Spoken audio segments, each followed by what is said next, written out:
While we're waiting, anybody struggling at all? Have any questions? Need my help? No? How's habit formation going for everybody? Doing well with the eliminations and sleeping and stress management? Awesome. Uh-oh, I feel like there was a question mark above your head, Stephanie. Stress management. While we're waiting, do you want to talk about it? What's stressing you out? How I can help? Yeah, I've just been having trouble sleeping, so I wake up exhausted, and then I'm stressed out because I'm exhausted. Okay. Let's definitely talk about that. Feel free to send me an email about it and tell me if it's a hard time falling asleep or staying asleep. Did you do like the blackout curtains and the eye mask and all that? Good. And you're turning your phone off. Mm-hmm. Okay. What was that? Oh, I think that was Kelly talking or something. It's definitely okay. I'm muting everybody except for Stephanie and Dan. We'll definitely talk about, you and I on sleep, Stephanie, and we can probably add in something to help you to kind of drift off to sleep a little bit better and stay asleep because we definitely need that energy coming up, and that'll help a lot. So thanks for mentioning that. Awesome. So I think for the most part, we are all here. So hi, beautiful ladies. I can't see Kelly and Liz, but I'll still pretend that I can. So today we are talking about fitness, which is 0% my zone of genius or my expertise. So I have Dan on the call. He is a strength coach over at OPEX, which is a gym right down the street from us that is absolutely phenomenal. They are the best coaches I know. Some of you have heard my story with fitness and how I absolutely despise it, and how when I did try to work out with a personal trainer, I ended up putting on 13 pounds of pure fat. And ladies, you know how frustrating that is when you're working out and you're not getting muscle and you're putting on weight. And really the reason that that was happening is my personal trainer did not have the knowledge to program for me and my workouts based on my stress levels, my lifestyle, my eating habits, and hello, ladies. And it really turned into just doing the same workout that everybody else was doing that day. And that meant that my body was in kind of like this fight or flight mode all the time. And so I was putting on fat and just burning my adrenals into the ground, which is why with some of you, we've talked about how I am not a fan of just constant cardio, that if we're looking to lose weight and put on muscle, the best way to do that is strength training. So Dan, you can say hi. Hey guys. So he'll be giving you guys the rundown on exercise and how to make it a habit that sticks. I know up to this point, Liz, we've talked a lot about you and your exercise, but for the majority of people, exercise isn't a huge part of their routine yet. So he'll teach us how to get that into our routine, how to make it fun, and at the end he can discuss, how do we individualize? And of course, we don't have time for that on this call, but if you're like, yes, I need help, I would definitely suggest going over to OPEX and having a consultation with Dan. He can work remotely all over the world. So it doesn't matter where you live, he can help if you're looking to build muscle, lose fat. But really the purpose of exercise within our program is to get those amazing benefits. So exercise, as you've probably heard, is great for anxiety. It's amazing for depression, helps people sleep better, helps people's energy. It keeps you young by keeping your bones strong, your joints nice and healthy. And in my opinion, the most important, it helps to keep your brain healthy. As we age, my biggest fear is dementia. So, prevention for dementia would be exercising, challenging your brain, new movement, crossing patterns over your body, and really just getting more oxygen to all of your tissues, including your brain. Dan, you want to mention any other benefits that I did not mention? You pretty much hit all of them. Obviously, there can be improved mood, sense of accomplishment, really a lot of different stuff. But yeah, you hit most of them. So I'll just show you guys a little infographic here. I'll share my screen. I like this. For those of you who have watched the previous Zoom calls, which is 100% not mandatory, but if you're an overachiever and you peeked at it, you might have seen this, or if you read ahead already. There is this little infographic about why exercise is so important. Brain health, heart health, including our arteries and our veins, our lungs, our metabolism, our muscles, and just our bone structure. So feel free to take a little peek at this later. But I would like to use the rest of our time to allow Dan to kind of share with us what he feels that you guys need to know, right? There's so much to be covered. Of course, 40 minutes is never enough, but it's a starting point, and it's something that you can start to implement today, since your new homework will be to start to implement a nice, healthy exercise routine, or if you're currently exercising and not getting the results that you want, to maybe tweak things up a bit. So what do you think we need to know, Dan? What are the big things that are important? So for me and my clients, I always tell them the most important thing with anything is consistency. I always tell people the biggest, most important set rep scheme is 3 by 52. So 3 times a week, 52 weeks out of the year. If you can do that, which is about anything, you're going to accomplish all the goals you see. And the biggest thing as well is also making this a lifelong decision. So just like you can't detox 30 days and then go right back to doing what you were doing beforehand, same with exercise. You can't work out for 2 months and then go on vacation and come back and just throw it all away. It's making this a lifelong process and making it a lifelong journey. So biggest thing with that is just setting goals and being aware of what our goals are. So there's I call it the ASA system, just awareness, strategy, and then action. So awareness to what your goals are, figuring out the strategy, and then implementing that strategy into action. What are some of your guys' biggest struggles with fitness and exercise? You know me, I'm going to call on you. All right, Lindsay, tell me what's your biggest struggle. I'm actually pretty consistent with strength training, especially. I despise cardio. Don't really like it, but I've been training with a trainer, different trainers for years. And so I'm a very strong person. It's really about my nutrition. I know I can't outwork out a bad diet. And so that's kind of where most of my struggles have come from.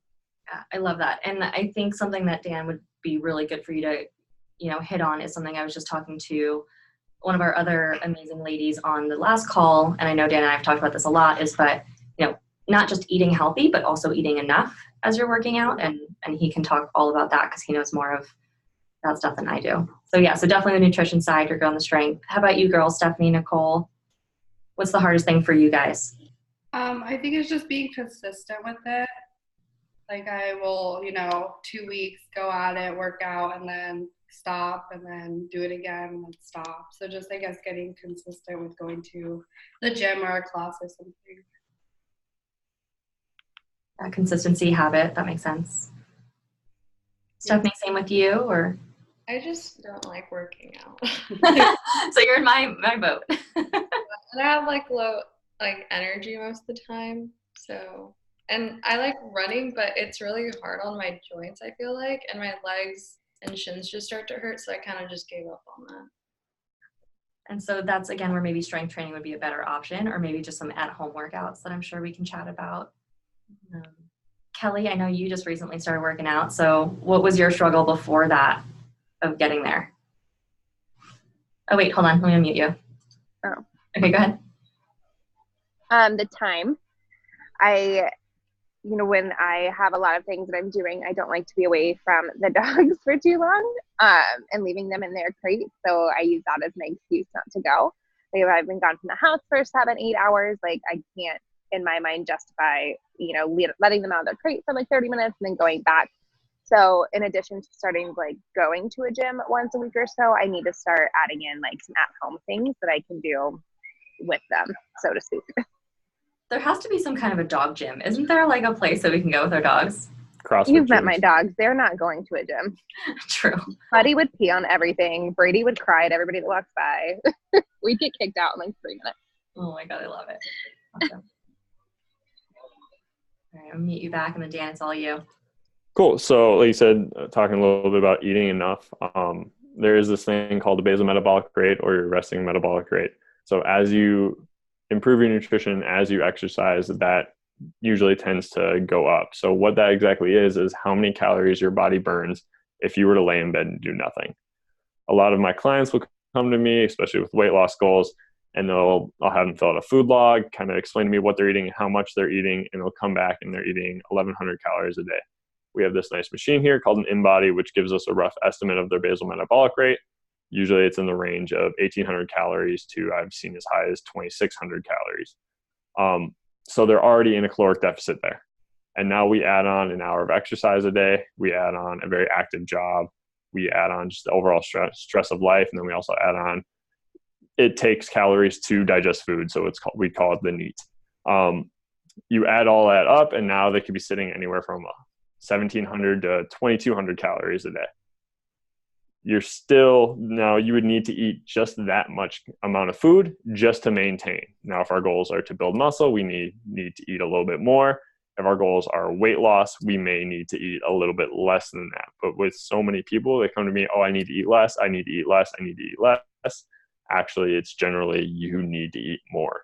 So whether that's finding just high calorie snacks, my go-to for a lot of my clients is suggesting macadamia nuts, high in good fats, very filling. A quarter cup is roughly 200 calories. That can be the easiest thing to add in for people. When it comes to real quick, sorry. Yeah. So a quick clarification there. You mentioned that most of the time people want to put on muscle, right? And so by putting on muscle, it's going to increase your metabolism, which means you're going to naturally burn fat even when you're hanging out and watching Netflix, right? So you said most people want to eat more to build muscle, but sometimes people want to or should eat less to lose weight. But I just want to clarify there that usually those are the people that are eating like McDonald's all day, right? And so they're already eating way over their basal metabolic rate if they're eating like 3,000 calories a day. And we need to get down to maybe they're 2,000 calories a day. We're not talking here about like you guys who are already eating now a really healthy diet. If you're looking to lose weight, the answer isn't to eat less because you're probably already on a lower calorie, right? So you're going to be one of those people where it's actually eating more. Is that correct? Yes, absolutely. And we won't dive into the idea of performance versus health. But nutrition is a very deep rabbit hole that Betania and I have had lots of fun debates and fun conversations about, where someone like me who does train for performance, trains for gain, is eating upwards of 5,000 calories a day. It's hard to get a lot of that from broccoli. So there are things you have to do outside of that, but that's a whole other topic. When it comes to just not liking exercise, I hear that a lot from friends, family, but Dr. B as well. It's finding something you enjoy and just running with that. People forget just how great walking is. A lot of my clients, when they start out, they may be in the gym once or twice a week, but when they're outside the gym, it's just trying to walk 3, 4, 5 miles a day. There's plenty of research out there that shows the 10,000 step mark is a great goal for people because it's getting them moving, getting their lymphatic system moving, getting outside, getting the sunshine. And 10,000 steps is roughly 5 miles. So just building on that can be huge for people. What does that roughly time-wise look like? So for a lot of the ladies on this call, time is limited, and it's now Arizona, ridiculous heat. So how do we make 3, 4, 5 miles a day with it being this hot or just being short on time? So time-wise, for me, it usually can break it into 3 20-minute walks a day. A lot of my clients, what I'll have them do if they are in a position where they're at a computer and then they have to take lots of phone calls, every time they have to take a phone call, they put it into their Bluetooth headphones and then they walk while they're on that call. Just getting up and moving, getting out of that sitting desk, and just every opportunity you can to get moving. Whether it's you have a half hour for lunch, so take 5 minutes before you eat, walk somewhere outside, eat, sit down, eat for 20 minutes, and then get up, walk 5 minutes back. Just finding those little places here and there to put it in. And that usually makes people not only is it helping you to get moving and ramp up your metabolism, but it also gives you kind of that endorphin rush and makes people feel better, right? Like especially good for when you're super stressed. Yeah, absolutely. And so Liz, I purposely skipped you earlier because I know that for you, working out is easy peasy and you love it. And I know one of the goals that you had that I know you've been really good with is you've increased your activity during the day. So in addition to your workouts, you're also doing things like walks, right? Is that right, Liz? And how is that making you feel? I'm going to unmute you. Is the walking as an addition to your workouts helping you feel even better? Yeah, I'm feeling really good. You know, I think it goes back to like this time aspect where like I'm getting up really early in the morning to at least walk at least 45 minutes. I usually try to walk. Plus, I have like an hour class that I go to. But it definitely like puts a pep in my step. And by the time like 12 o'clock rolls around, I already have like my 10,000 steps, and that like feels good, right? Because then I'm like, woo, right? Not that I'm like gonna go sit on the sofa and like veg out or anything, but it's like I have it done. I've accomplished it. Now it's like anything now is like extra, and that feels really good. That's awesome. I love that. Yeah, there's definitely that like, pat on the shoulder, endorphin rush. Like I did it. I'm awesome. Yeah. Something that we do in the clinic, and you guys are always welcome to join, is we do our Sunday morning hikes. It's kind of on pause right now because it's too hot, but that's another really easy way, as Dan was saying, if it's essentially an hour of your day broken up, you can also take like a Sunday morning, like Liz is saying, and just knock out those 10,000 steps before like 10 a.m. So when we go hiking at 8 and we're done by 9:45, and Kelly's been on a bunch of these with us, we look at, their fancy Apple Watches and then just my little tracker app on my phone. And you're like, yes, I did 10,000 steps. That's awesome. And then anything after that is bonus. Yeah. Thanks for sharing that, Liz. Yeah. And I know Lindsay down there said how she hates cardio. If you're someone who's like a power lifter, likes to lift heavy weights, just getting in those 10,000 steps can be huge because the aerobic system is actually very important for that. The ability to recover between lifts is huge. You'll see if you ever look at top level powerlifters, how they actually do incorporate aerobic training into their programs, just because the aerobic system is how we recover. It's essentially our life force system. How we can carry out oxygen through our blood is what is going to improve our heart function and our overall health. So I'm in the same boat. Aerobic stuff, don't really like it all that too much, but I suck it up and do it. And then the time, like walking, right? Like you can do more like walking for aerobics or like gentle cycling. It doesn't have to be what a lot of women in the gym do, where they're on the elliptical for like an hour and they've only burned like 200 calories or something, and it's not helping them get to their goals. Yeah, absolutely. And a side note on those machines, don't ever go off how many calories those things tell you burn.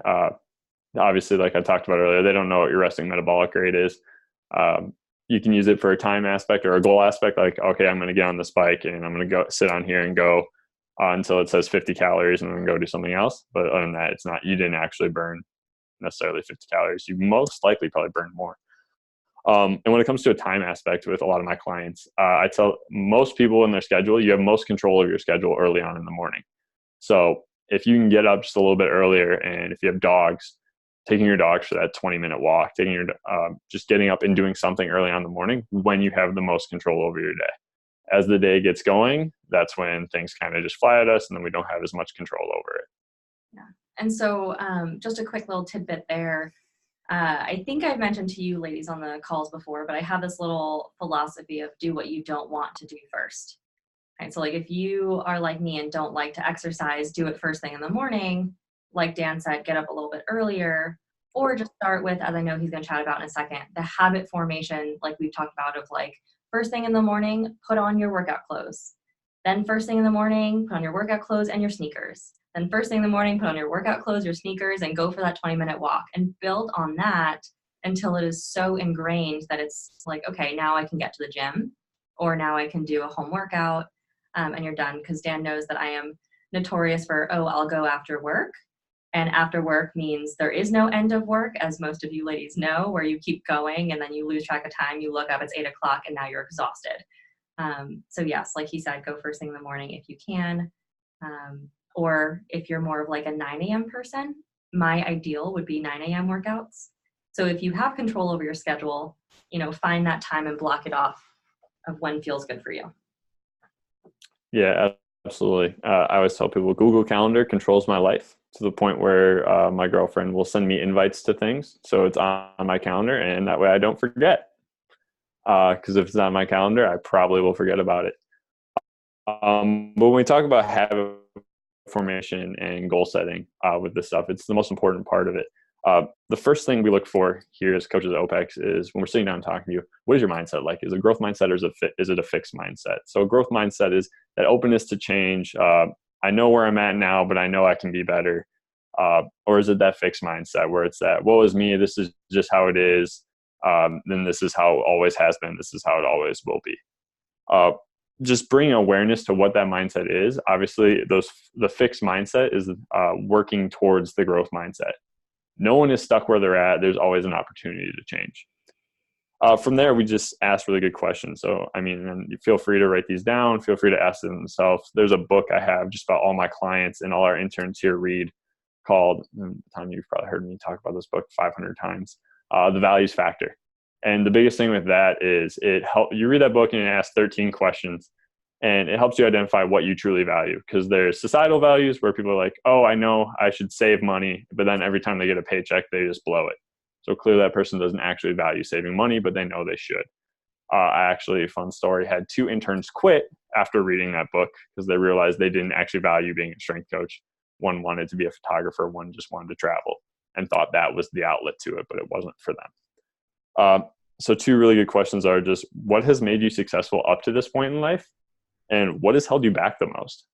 Just having those conversations with yourself and bringing awareness to them are huge. And then one thing I had my clients at the beginning of this year do is what we call one-word focus. Pick one word where this is what your mantra for the year is going to look like, and just every time you feel like you're struggling, go back to that word. Write that word down somewhere where you can see it every day and go from there. And it doesn't have to be a real word. I've had a few clients make up their own words, and I don't know if I'm allowed to swear or not, so I'm not going to say my favorite. But just have fun with it. Make it fun. And then when it comes to motivation, it's intrinsic versus extrinsic motivation. If your whole goal for working out is, I want to lose 20 pounds, you usually don't last in the gym. It's not going to be a lifelong purpose. What happens is you lose that weight, and then you go right back, and then it's, I need to lose these 20 pounds again. Having those goals be something actually deep within you where you're like, I want to live long and healthy. I want to be able to play with my grandkids. I want to be able to play with my grandkids, and I want to live to be 150 years old and be kicking. I have one of my biggest motivations for why I got into this industry was my great-grandmother. She lived to be 100 years old. She was doing workout classes twice a week up until she passed. When we'd visit her in her nursing home, she was one of the most alive and well people at 100 years old. When we went, I still remember this to this day, when we went out to dinner for her 100th birthday, I was sitting next to her and she was stealing French fries off my plate and telling me not to tell my grandmother, her daughter. So she wouldn't yell. I was like, you're 100, you do what you want. But she was always mentally aware. But you can see those same people who just aren't eating right throughout their lives, aren't exercising consistently, and they're just seem like 2 completely different people. And then another thing to ask yourself with your goals are what is the outcome and what benefit are you going to receive from accomplishing this goal? Is it something that's actually going to be beneficial to you, or is it a superficial goal that you just think you need to accomplish because society says you need to accomplish that? Does that all make sense so far? If anyone has any questions, feel free to chime in. I love discussion. And then some other things you need to be aware of are what are obstacles you might face. Write those down so you're aware of them, and then come up with a plan. What is your plan for those obstacles? With a lot of my clients who either travel a lot or have crazy work schedules who could also be called. I have a client who also on a 2 days notice might be flying across the country or across the world because he has to go meet with a client in China. We have things we call IFTTT plans. So if this happens, then this is what I'll do. To just put those plans in place, and then you don't even have to worry about it. So all of a sudden you get caught up with a meeting and work, you have to skip lunch, or you have to go out to meet with a client. Okay, this is my plan at this restaurant. This is what I'll order. This is what is good for me. This is what's bad for me. And then just building self-control and discipline. How many of you guys have seen that video of the military officer giving the commencement address talking about just making your bed every day? Okay, awesome. How many of you actually do make your bed first thing in the morning every day? Awesome. We got 2 people. All the time. I know I'm terrible at it. I need to be better. But just doing something and just accomplishing that first task is huge. And like he talks about, if the whole day goes wrong, at least you come home to a made bed. So just accomplishing one task at a time and rewarding those small goals. Has anyone here read Compound Effect by Darren Hardy? Awesome. Lindsay, you're just on point with all these. So in that he talks about smart, small, daily decisions made consistently throughout a lifetime are what accomplish your goals. So there's always that running quote, it took 10 years for me to become an overnight success. So people aren't going to see a lot of these goals, but you just rewarding yourself, constantly acknowledging these small things. With my client, I call them telescope and microscope goals. So the telescope goal is that big picture. What is that big end goal? And microscope are what are small things you need to accomplish every day to get to that telescope goal. And I think that's an important talking point too of, our bodies take time to progress and develop, and consistency.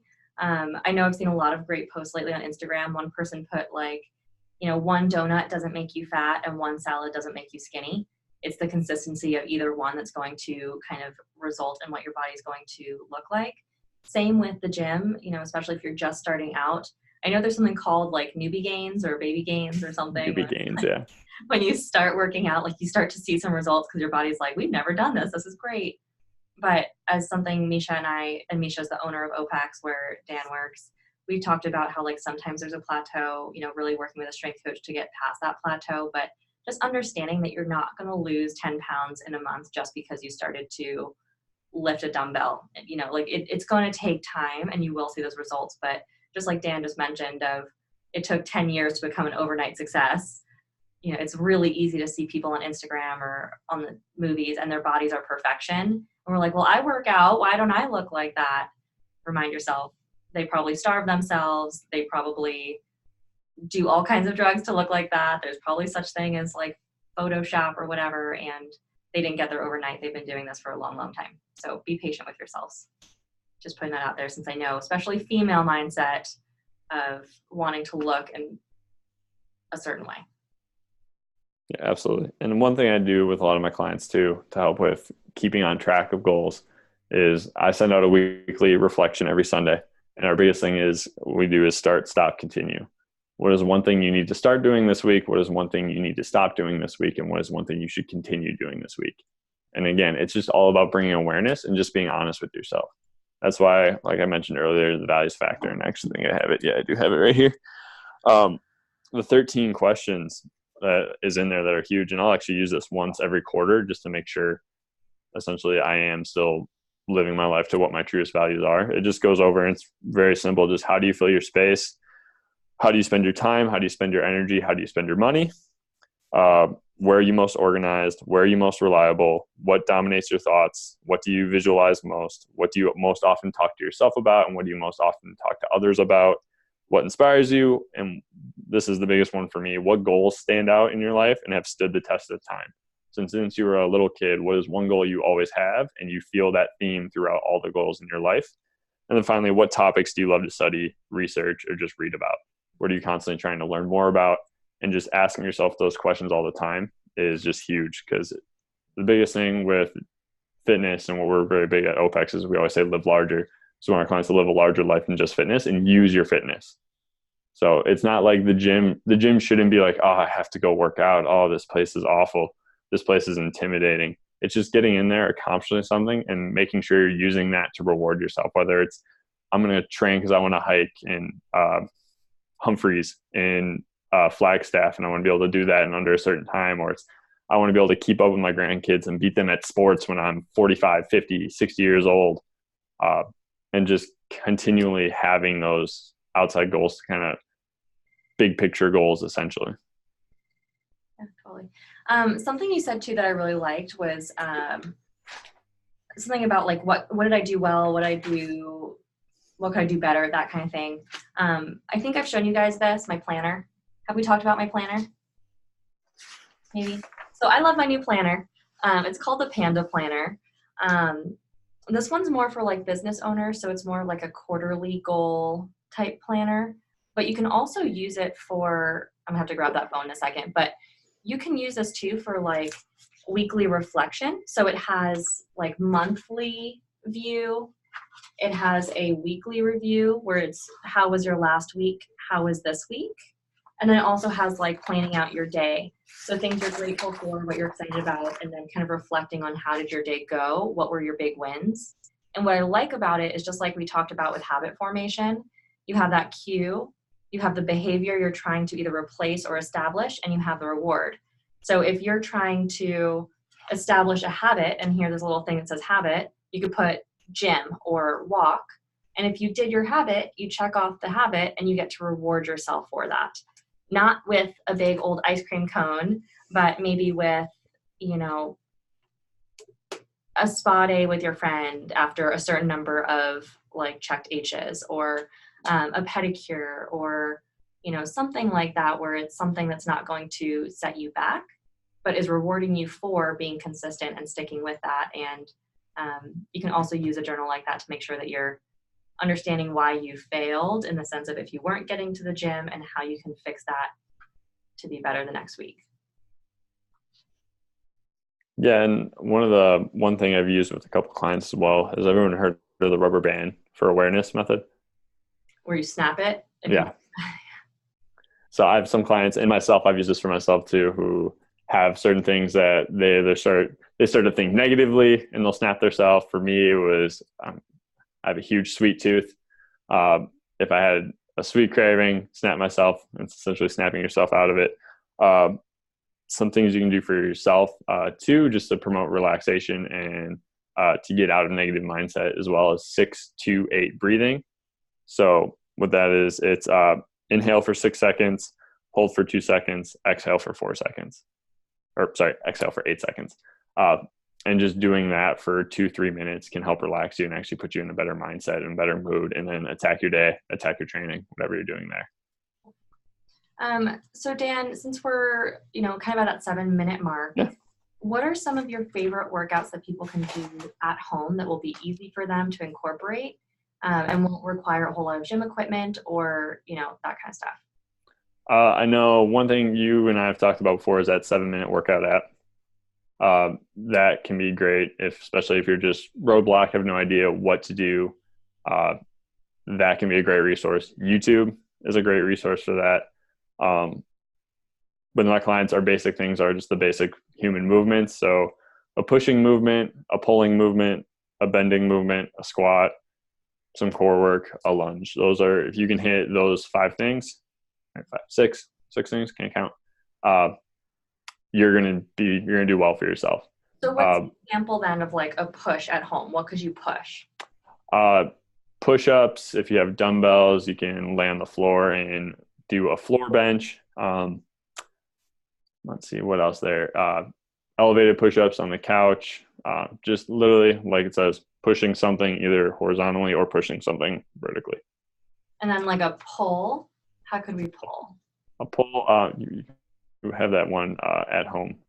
You want to pull that up? Pull this up really quickly for you. A pull could be a row. If you have dumbbells, just leaning against right there, single arm dumbbell row, suitcase, whatever, just pulling something towards you. If you have one of those pull-up bars that hangs in the doorway, that can be great as well. Or even like a big jug of like a gallon of water, right? Yeah. To add some weight to that. Yeah. Bend is just like in that picture in the lower right-hand corner. Just literally a band around your neck, bending down, reaching your butt back. I always tell my clients, closing the car door with your butt, just reaching that back and standing back up can be great. A squat or reverse lunge. Just doing something is always better than doing nothing. And a lot of these movements are incorporated in that 7-minute workout app. Yep. So even like a step up, right? You can step up, as I've done, like on your couch, even though it's not ideal because you want probably a harder surface. But you can still do a step up like on a couch or a box if you have a box, just to kind of get yourself moving. Yeah, so check this out. This is all in your portal, just of ideas of what to do. But as Dan said, YouTube is a great resource. I really like the 10-minute yoga sessions on YouTube. I feel like that's really helpful just to kind of establish that routine in the morning. And especially, again, for those of us who aren't huge fans of working out, I don't like waking up in the morning and doing something intense.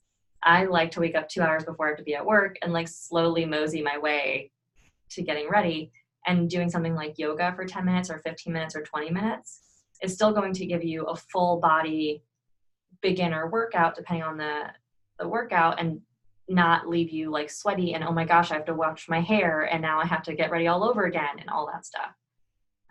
But YouTube has it all, which is nice. How would you say, I kind of mentioned this a little bit earlier, but what's the difference for people who are starting to look into strength training instead of just cardio? What should they look for in a good coach, and kind of what's the difference between like personal training and what you do where it's more strength coach? So the biggest difference or what to look for, I always tell people, is make sure the person asks good questions, ask you what your goals are, and make sure they have a plan specifically tailored to you. At OPEX, we do something that we call individualized programming. So every client who comes to us, it's a very thorough 3-session assessment process where the first one is literally an hour long of just us talking and figuring out what your goals are, what's your history with exercise, why do you have these goals, and then going over nutrition, lifestyle, a lot of the stuff you guys are doing with Dr. B, and then going through a full-on movement assessment. So making sure that person is actually taking time to get to know you, seeing how you move, and then programming something for you that has an end goal and a plan. The whole CrossFit mentality of be ready for anything, do random stuff all the time, doing random stuff all the time doesn't work. There needs to be progress. And that's the biggest thing to look for. If you guys ever are interested in coming to OPEX or anything like that, feel free to email me, email Misha. We're always glad to sit down with people 20 minutes, kind of get to know you guys and explain what we do in detail and go from there. Awesome. And is there a cost for that, for the 20 minutes? No, 20 minutes completely free. Sweet. So I would take advantage of that, sit down with him and see if, there's something that you could be doing better. And, if maybe something like OPEX would be a good option for you. Because I think strength training is going to get you much better results than cardio. There are things too that we could do for those of you who are like, okay, I've been working out a long time. There are genetic tests that can be done too, where you swab your cheek, and that usually gives you an idea of, based on your genetics, are you someone who does better with strength training versus cardio, and what kind of like macros. But for most people, that's a little bit more advanced. At this point, it's starting to get your body moving, start to develop those habits. Look back at your willpower manual. So just like all the stuff Dan just talked about, there are things in there of like what obstacles might get in your way. How are you going to make this a routine? How are we going to piggyback exercise onto a habit that we've already formed? So look at that now from the lens of fitness. That way you can start to get your goals. But if you want to talk individually with Dan, I would definitely take advantage of that consult so that you know what you should possibly be doing to get your body to where you want it to be, but ultimately your health where you want it to be. Any last minute questions as we wrap up? We have about probably 30 seconds here. No questions? Awesome. No. Well, keep up the great work. Thank you, Dan, so much for sharing all that with us. Thanks for having me. If you have any questions, email me. I'm sure you can email him as well. And we will chat with you soon.